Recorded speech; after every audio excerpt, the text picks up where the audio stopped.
بل بس د دې نه به د طالبانو حکومت ته طالبان حکومت نه وي، دې ته به د طالبانو اداره وي، ځکه چې تېر شوی زموږ استاد د اشرف غني صاحب حکومت یا د کارزي صاحب حکومت ته دې اداره ویله. نو د دې دا اداره دا چا جوړه کړې، دا د کوم دین راغلی او چا راوستي دلته.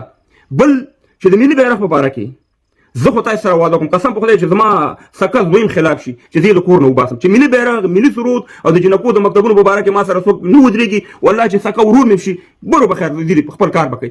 افغانان ورونو ځکه چې طالبان ما طالبانو ته ورونه ویلي هغه د کرزي صاحب په وخت کې تر اوسه پورې، خو زه د الفاظ بیت اخلم ځکه طالبان نه زموږ ورونه دي نه د افغانستان دي، دا د ملت دشمنان دي، دا د تعلیم دشمنان دي، دا د ملي سرود دشمنان دي، دا د ملي بیرغ دشمنان دي، دا زموږ د تعلیم دشمنان دي. نو اول زموږ یو مورکۍ تاسو راځي اول دغه ویډیو در باندې ګور بیا نور خبرې کوم. یا ګل درې سملم به واخلي راځي وای د افغانستان جوړو شبیا د خپل لمنو باندې شبیا د خپل لمنو باندې هم کتله یعنی زه حیران دي طالبانو ته چې دي انسانان دي، غوږونه لري، سترګې لري، د دې افغانستان کې د برځي دي، ځکه په ملي بیرغ، په ملي سرود، په جنکو، په مکتبونو تاسو زموږ خویندې میندې وجړولې، زموږ سپین ږیري مو وجړول، زموږ ځوانان مو وجړول، کرکټران مو وجړول. تاسو اخر د کوم ځای نه راغلئ یا چاته کار کوئ؟ تاسو شرمېږئ نه چې پرون ټانګونه د امریکایانو ټانګونه راغستي او سه مهربانه داسې غځلوئ چې موږ د استقلال ورځ لمانځله او د بیرغ لاندې موږ وژل شوي هغه ټانګونه، هغه توپونه، هغه میزایل چې تاسو ایشتلي یاست هغه په اوږو اخي، هغې ته پارشونه ورکوئ او زموږ ملي بیرغ او زموږ ملي سرود او زموږ د جنکو مکتبونه نه فعال کوئ. نو خو پوه شئ چې تاسو د بل د پیادې لپاره راغلي یاستئ. د کرکټرانو ته موږ نبي ته ویو او ټول کرکټران او ټول ملت تاسو سره ولاړ دی.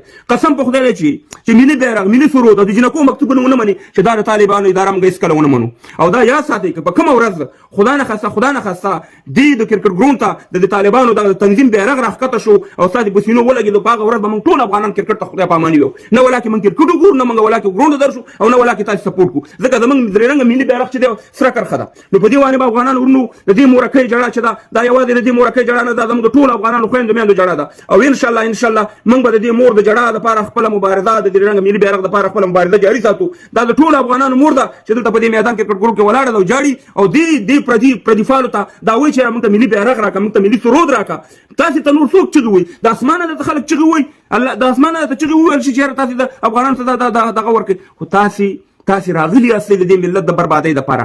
دا بعد یې زموږ تاجک وروڼه وایي دغه د حکومت د پښتنو دی، د طالبان پښتانه دي، وروره د څوک هم به داسې پښتون واني. مخکې خو په ملي بیرغ په یو په دغه کې چا نه منلو، په پنجشیر کې، اوس یې له ټول افغانستان نه دې لرې کړو. زه په داسې پښتون څه وکړم؟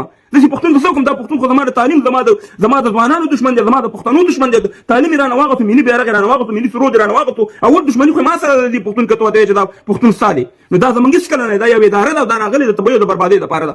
او هغې مورکۍ ته کوم چې په دوبۍ کې په شارجه کې د کرکټ ګراونډ ته راغلې وه مورکۍ، الله دې ډېر ژوند درکړي. ستا لپاره به زه د درې رنګه ملي بیرغ ته سلام هم وکړم او انشاءالله امید شته دی چې زه درشم او تا سره مورکۍ د لندن نه هلته درشم او تا وګورم، ځکه چې ستا دې جړه، ستا دې دغه موږ ټول افغانان جړولي نو زه به ستا دپاره یو خصوصي سلام دې خپل ملي بیرغ ته وکړم. دا ستا لپاره مورکۍ. زنده باد افغانستان، زنده باد افغانستان، ملي درې رنګه بیرغ څوک چې نه مني هغه د افغاني مور نه دی پیدا.